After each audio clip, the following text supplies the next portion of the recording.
Greetings, fellow Rotarians and guests. My name is Joe Young, and it's my honor to serve as the 2020-2021 President of the Rotary Club of Columbus.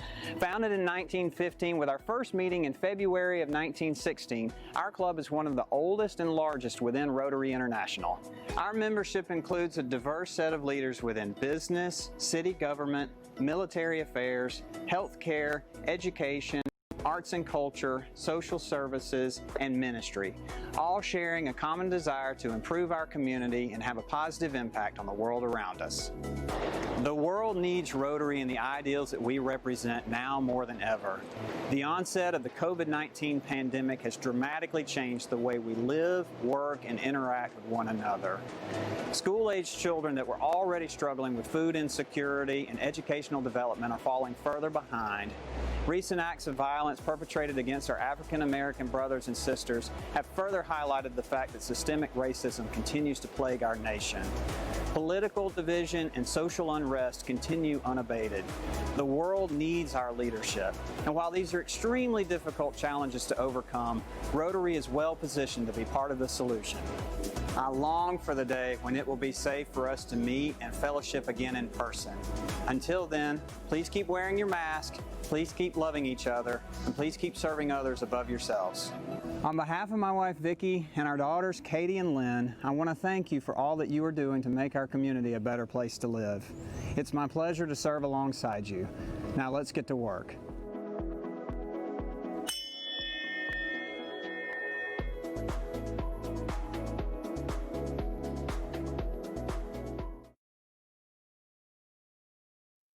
Good afternoon and welcome to the August 5th meeting of the Rotary Club of Columbus.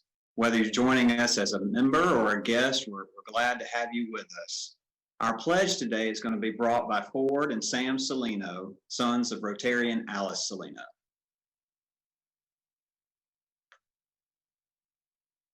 I pledge allegiance to the flag of the United States of America and to the republic for which it stands, one nation, under God, indivisible, with liberty and justice for all. Thank you, Columbus Rotary. Thank you, Columbus Rotary. Ford and Sam, thank you guys so much. Thank you for the shout out there as well. It was nice to see Molly got in on the action also. We appreciate you guys leading us in the pledge. It's our club's tradition each week to honor a soldier from Fort Benning to recognize their service and sacrifice for our country. I'm pleased to call on Rotarian Andy Redmond with this week's honoree. President Joe, fellow Rotarians, it's my honor to introduce Sergeant First Class Joshua Reyes. Sergeant Reyes is from El Paso, Texas, enlisted in the Army in 2005 and is an infantryman in our United States Army. At Fort Benning, he's currently an instructor in the Reconnaissance and Surveillance Course in the Airborne Ranger Training Brigade. Sergeant Reyes has deployed 4 times, 3 to Iraq, 1 to Afghanistan, various assignments across the United States and in Germany. Attended various military schools, including the Warrior Leaders Course, Advanced Leaders Course, the Senior Leaders Course, Airborne, Reconnaissance Surveillance Leaders Course, Ranger School, Heavy Weapons Leaders Course, Javelin Course, and a Combat Surveillance Operations Course. He's been awarded the Purple Heart, has an Army Commendation Medal with 13 Oak Leaf Clusters, the Army Achievement Medal with 9 Oak Leaf Clusters, and various other medals representing all of the deployments and service he's provided. Sergeant Reyes is married to Brenda. They have 2 daughters, Madeline and Jocelyn, that live here in Columbus. And Sergeant Reyes is finished with his associate's degree in criminal justice and will work on a bachelor's degree and would like to serve with the DEA or ATF after he retires from the Army. Sergeant Reyes, it's an honor to have you here this morning. We've got a passport for the arts for you, and we talked about that a little bit. It's 2 tickets each to the River Center, the Columbus Symphony Orchestra, Columbus State University Theater Department, the Springer Opera House, and to our attractions here at the National Infantry Museum, the simulator and the theater. And we also have a rotary corn for you. You know what to do with that. So Thank you for being here this morning. Thank you for your service. And if you'd like to address the crowd, feel free. Thank you, sir. I would like to thank the Rotary Club for this appreciation, and also the City of Columbus. Thank you for all your support. Thank you. Thank you very much.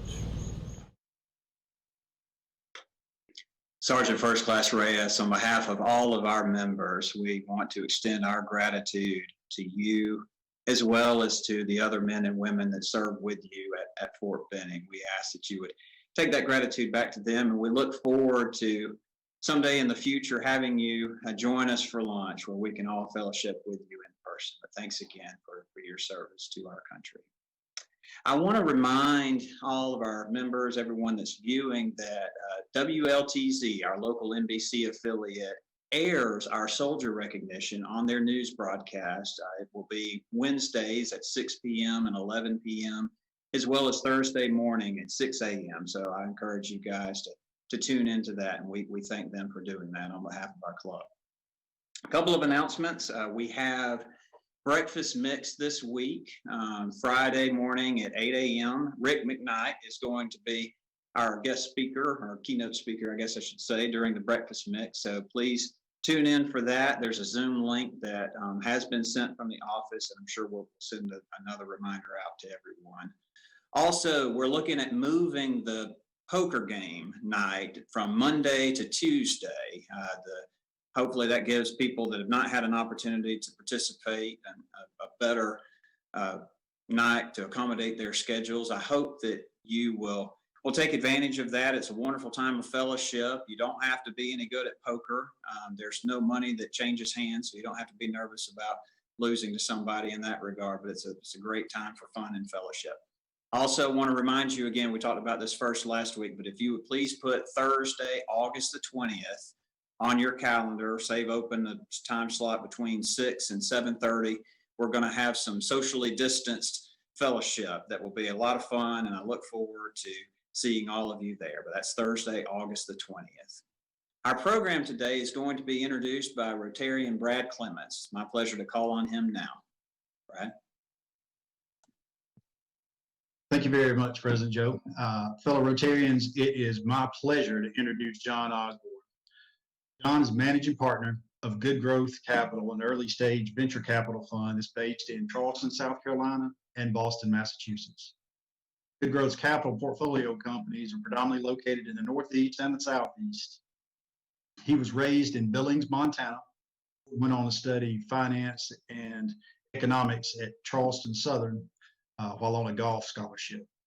After graduating in 2002, he held many positions in the finance and the financial services industry, including commercial banking, private banking, and wealth management at Regions and Bank of America. He's received many awards and honors, one of which was he was the 2013 Visionary of the Year by Azalea Magazine for launching Funding Charleston and the Harbor Entrepreneur Center.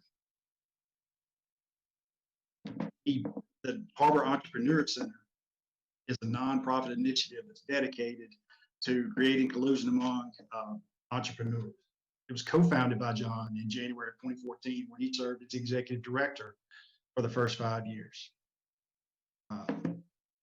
During his tenure, role of sourcing and facilitating investments, they had a cumulative investment figure of over 12 million and were an integral part in the startup ecosystem there in the region. As manager of Good Growth Capital, he and his partners have raised and deployed their first 2 venture funds with over 10 million in assets, and are raising a 100 million third fund to invest in early stage technology companies. It truly is an honor to have you, John. We really appreciate you taking the time, and I look forward to hearing what all you have for us, and thank you again. Thank you, Brad. Appreciate everyone being on the line and the opportunity to be with you this afternoon. A quick side note, I've probably presented to 15 or 20 Rotary clubs around the region, and my dad's been a Rotarian for nearly 40 years, I guess, at this point. So I have high respect for all of you and your service and your value systems in what Rotary stands for. So really do appreciate the work and the individuals that take the time to be a part of Rotary. It's a great organization. As Brad mentioned, I've worn a few hats and spent the last 20 years in the Charleston region in various financing roles. And the entrepreneur ecosystem here has really exploded during that time, which has been fun to be a part of. You know, I thought I'd spend a couple minutes on the background of, you know, the harbor and why that was interesting. You know, I've had the opportunity to be in Columbus and meet with several of you probably on the line and others in the region about the entrepreneur ecosystem there and what is happening, you know, all around the Southeast, frankly. So I spending a couple minutes on that, and then talking about the investment thesis of Good Growth in our fund and why economic environments like this actually can be an interesting time to be allocating into early stage private equity. So hopefully that's of some interest and pull a few nuggets out of that. So background, by way of background, you know, what I saw happening in the Charleston region that was the genesis to start the Harbor Entrepreneur Center really was there were a couple of companies that had started here and grew here and with no ecosystem support. And those were Blackbaud and Benefit Focus, which both software companies that started, grew, and went public. And then Automated Trading Desk started, grew, and sold to Citigroup for $680 million. So between those three, you had thousands of employees and engineers and software developers who are familiar with, you know, being a part of a growing software company, and many started spinning out and starting their own software companies, which created this second wave, if you will, of companies in software specifically around the region. And a couple of those ended up growing and selling and having decent exits. Spark grew and sold to Blackbaud or Booz Allen for $53 million.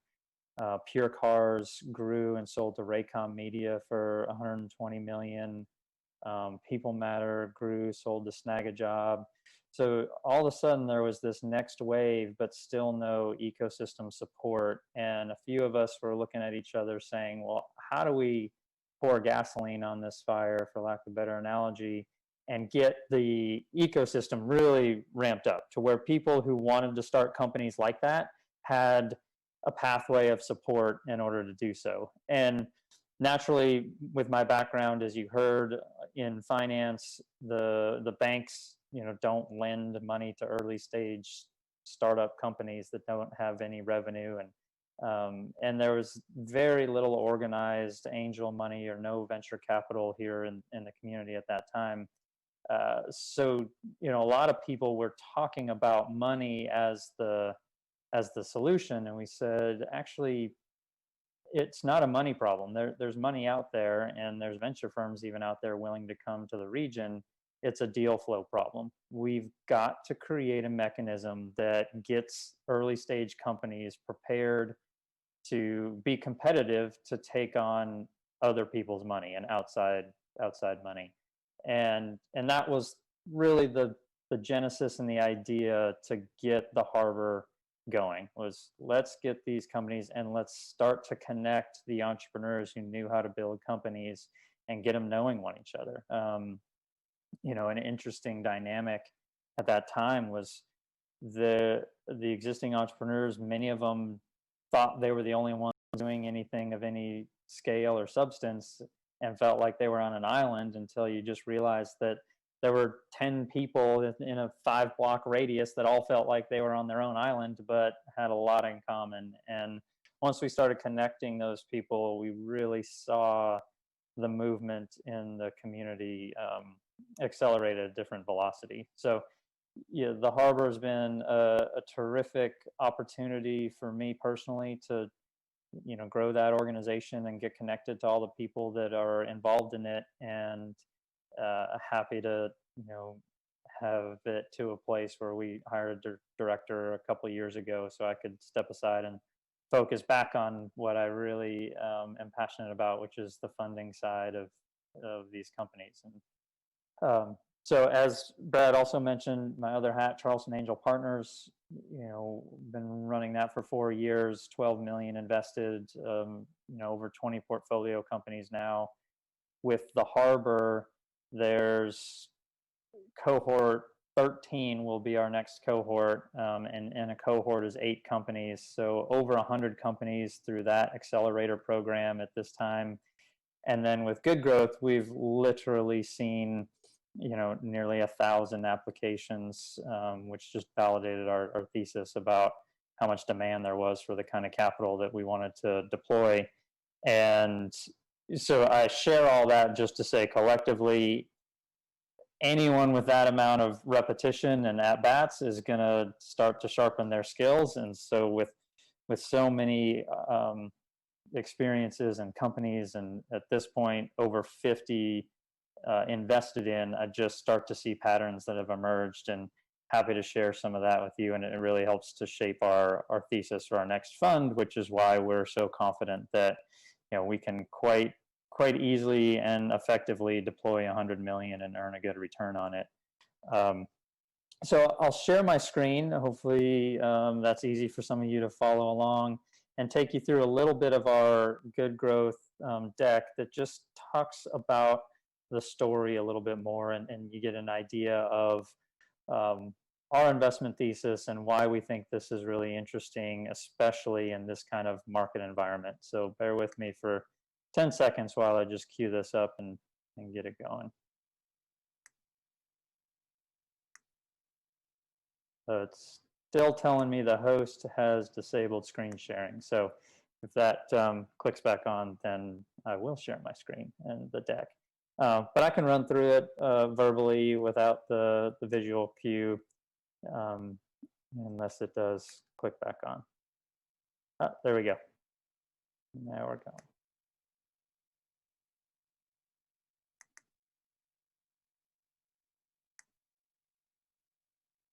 If that happens.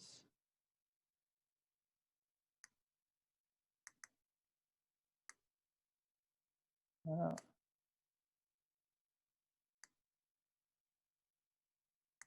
All right, still having but that's all right. I'll just run through it verbally. So our thesis in Good Growth Capital is we have really a terrific team. I'm one of 5 managing partners, and every single one of us have actually started companies, which I think is interesting and different for venture capital firms, where oftentimes it's a bunch of people like me previously and just in finance, whereas we really have deep both operating experience. Collectively, our founding partners and managing partners have started over 18 companies, and worth billions of dollars cumulatively, actually, and some of that has been in really deep technical science-based companies.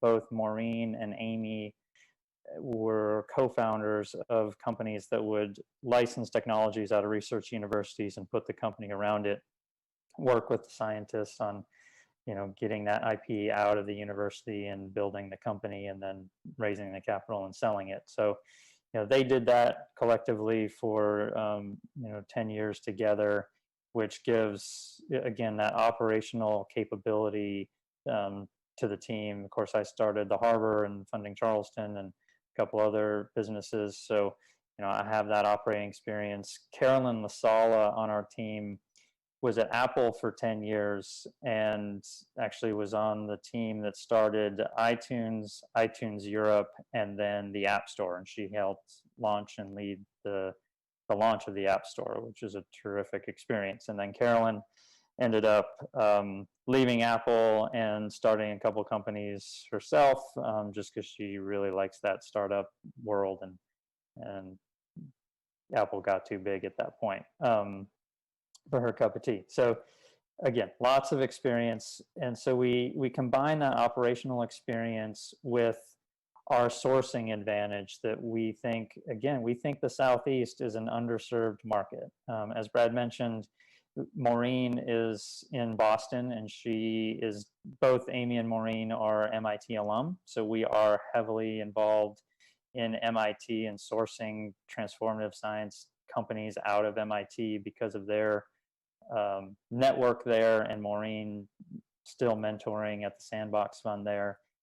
And then our connectivity around the Southeast, where again, there's just not a lot of funds like this with the capability of doing the due diligence and putting term sheets together and leading investments.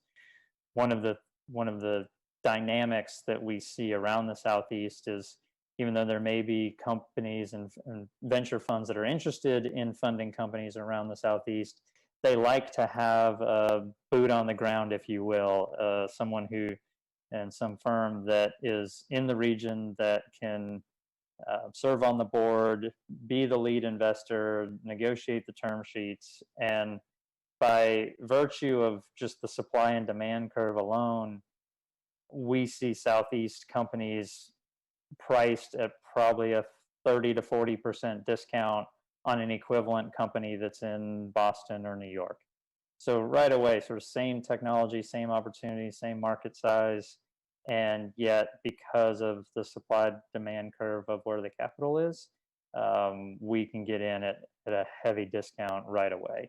I think that's going to start to change as the Southeast becomes more and more known, and certainly markets like Atlanta and Nashville, Charleston to a degree, the Research Triangle, are putting the Southeast on the map as a place where you can build these kinds of companies and still have good, successful exits with them. If any of you have been familiar or seen the narrative that Steve Case, who's the co-founder of AOL, he's been on a mantra for several years now with his what's called Rise of the Rest, both bus tour, and then they created a seed fund. And Steve is quick to communicate through all of that effort that 75% of venture capital is deployed in 3 states: Massachusetts, New York, and California. And the remaining 47 states compete for 25% of the venture capital dollars. So right there, it just shows you the unbalance of how those are deployed, and largely that's because those are where those firms are headquartered and they're in their backyard. And for a long time, especially with technology, you needed to be close to server farms in order to just build the technology. Well, now with cloud technology and infrastructure of the internet, these companies can be built from anywhere. So place starts to matter even more. And having spent time in Columbus, it's a great community, and I can see why people want to live there. And there is no question in my mind that there's going to be opportunity for Columbus to continue to grow its ecosystem because of the nature of the place being so important for company founders going forward. The other thing that becomes really important is just, can people hire the team? Post-COVID, people are already figuring out how to do business virtually and remotely, being forced to. It'll be really interesting to see how much of that translates and how many more teams start to be compiled from completely virtual from the start, and what startup companies will do. And so arguably even talent now all of a sudden becomes a more equal playing field because of what has been forced upon us all, and how to figure out how to navigate working remotely and virtually, and the systems that are being put together. So I'll talk for a couple more minutes just specifically about our portfolio and its performance, and again, related to why I think this is interesting for an investment thesis in this type of environment. I talked about the supply and demand curve of the capital and why we're able to get in at less expensive prices. To put that in more granular terms, when we invest in a company, oftentimes that valuation of the company is somewhere in the $3 to $8 million range. And so, just for easy math, let's use 5 million as our first investment into the company at that kind of price. Well, in order, the way that we think about creating a portfolio, we have about 25 companies in a portfolio. You know that you're going to have some that hit it out of the park, or at least you hope. You expect to have a handful that return something, do some decent, perform decently. And then you're going to have 30-40% that end up going to zero and they implode. And that's just the nature of startups. And you really need those couple of winners to carry your fund oftentimes.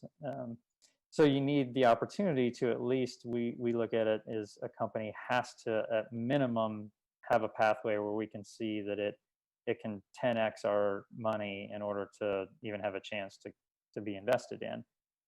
So at 5 million price first round, we then think about the exit at least 50 million. Well, if we're talking about, many of the companies in our portfolio are either healthcare, IT companies, software companies. We have a couple consumer products. But if investing at a 5 million, in order for it to sell for over 50 million, I mean, the likely acquirers for some of these are either large pharma companies, device companies, Medtronic, Stryker, Johnson & Johnson. So if they can't pay 50 million for a new company and new technology that is going to replace their $1 billion existing book of business, then we're in a worse global economic environment than I ever want to see.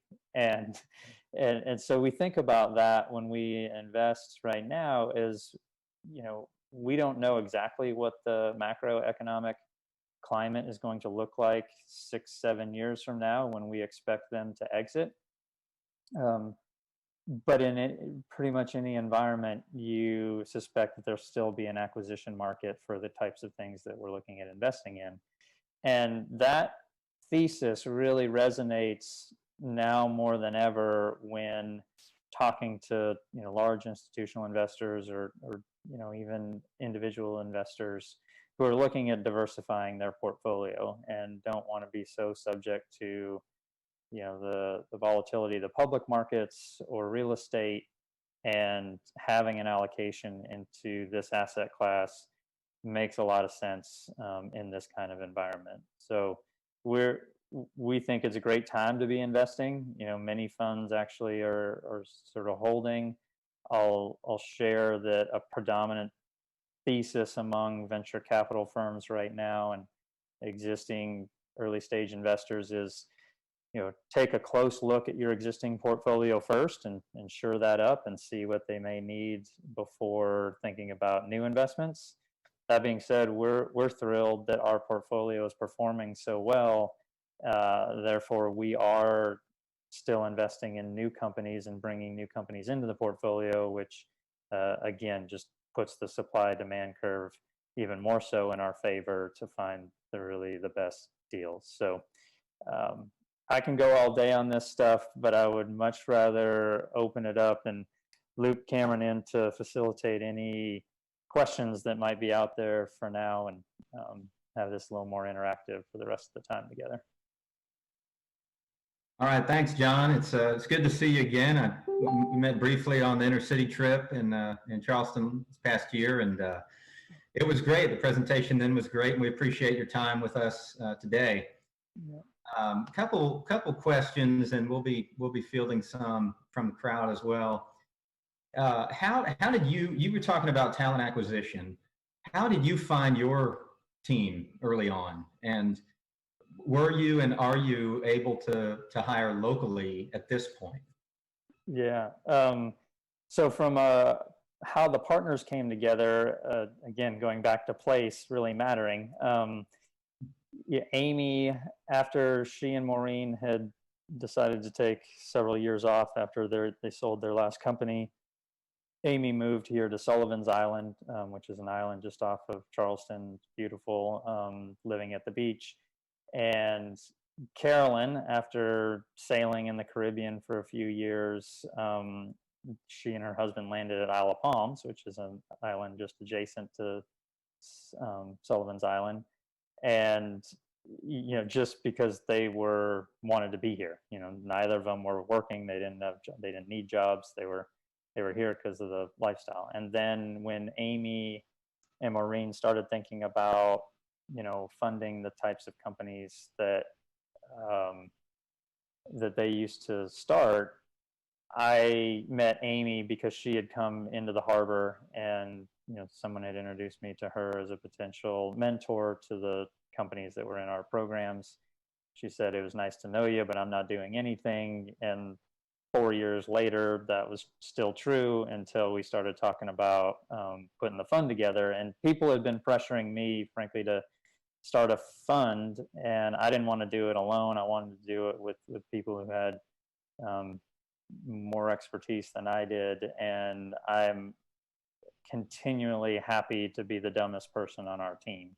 I mean, Amy, Maureen, Carolyn are wicked smart, and they can diligence things that I can't.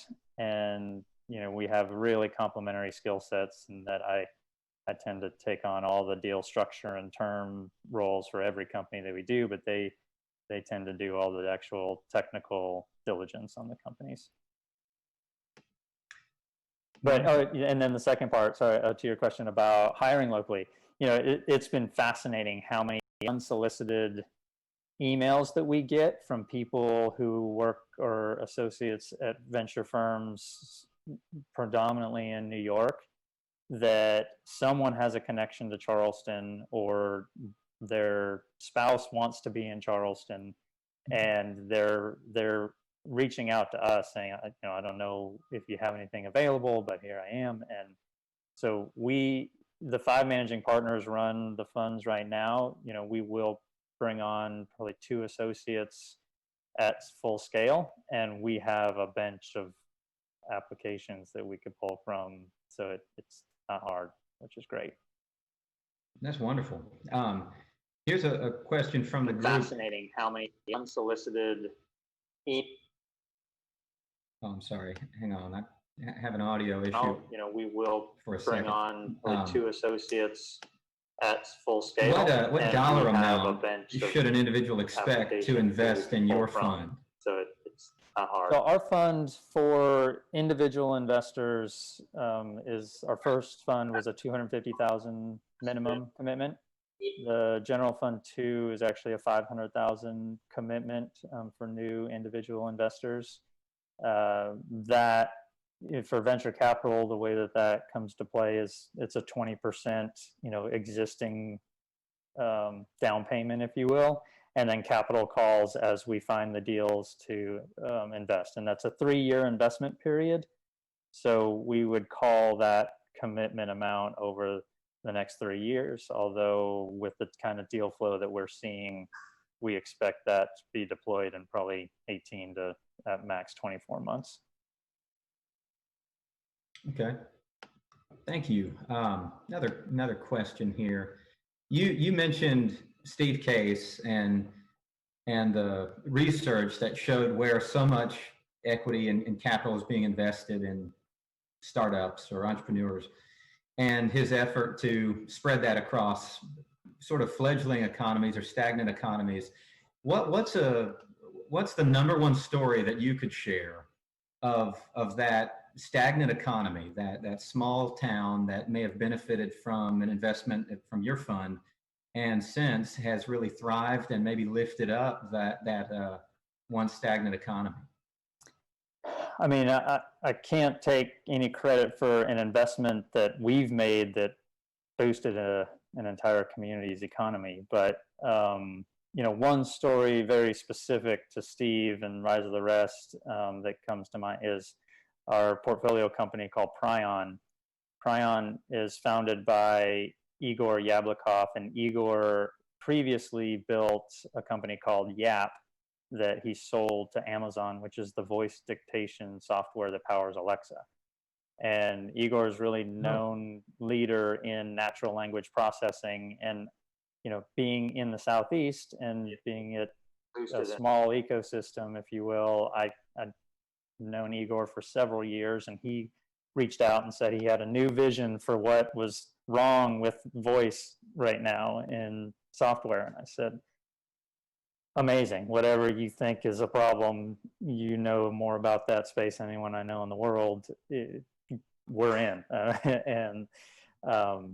And so we invested in his seed round when he started, before he had a product, before he even had a pitch deck. Carolyn actually helped him translate his highly technical vision into, language that the rest of us could understand.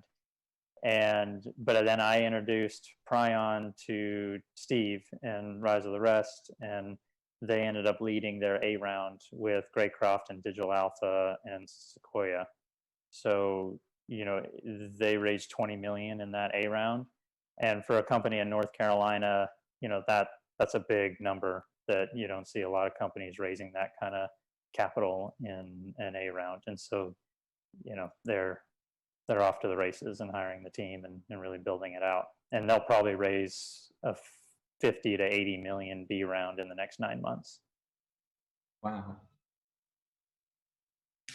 But Steve, so the Rise of the Rest fund, if you will, their thesis, which is really interesting, is to not lead investments, but to follow on local funds.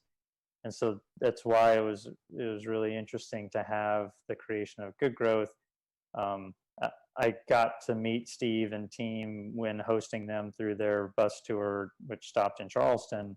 And so I worked with them and then have subsequently, been fortunate to hang out with Steve and team several times since then. And when we knew of Prion, we introduced it to them, and that's just what they were looking for, right? Is some local fund who was in to then bring them. And so they've raised their second Rise of the Rest seed fund. The first one was 150 million. I can't remember what the second one is targeted at. But they're deploying real capital into communities like Charleston and Columbus. And, if you look at their map, they've been all over the country, and some of the markets are really interesting as to what they decide to stop at and pick and invest in. That's great. All right. Well, John, we thank you so much for your time with us today. We hope you're staying healthy and safe. And, I know the Charleston community is very fortunate to have you and your leadership. That was certainly felt when we were there. And there are a number of comments here that weren't exactly questions, but a number of people on that trip that are commenting on how much they enjoyed your presentation today, and also this past fall when we visited. So we thank you for your time today and everything you do. And yeah, next time you talk to Steve, send him our way, send him back our way. We have a lot of opportunity here. No question. I really saw that during my time there in Columbus, just the brief few days that I got to see and learn a lot more about it. I completely agree. I think there's a gem there that is hidden, and it's happy to be involved and have a relationship with your community at this point. Well, that's great. Well, thank you. And I'm turning it back over to you, President Joe. I appreciate it, Cameron. John, thank you so much for your presentation. It's great to hear success stories like that as we try to cultivate a community of entrepreneurship here and really providing the infrastructure, the tools that those entrepreneurs need to reach the next level. I appreciate the great work that you and your team are doing. It's our club's tradition to honor our speaker by donating a book to our local library, a children's book that will be donated to the Columbus Public Library in your honor. So we appreciate you joining us today and spending time with us. And hopefully, if you're ever in the community, you're welcome to join us, and maybe we'll be meeting in person by that point in time. So thanks again. As we wrap up, I want to just remind everybody again about the breakfast mix this Friday morning at 8 a.m. Hope that everybody can join that with us. Also, our program today, as all programs, will be available on our Facebook page immediately following the live broadcast, and a link to YouTube presentation will be sent out later on through the office. Our speaker next week is an epidemiologist with the CDC that has been working in the field on the front lines of COVID. So that will be a very interesting presentation that you guys will want to join us for. Please continue to wear your mask. Please continue to socially distance, love your neighbor, serve others above yourself. Let's get to work.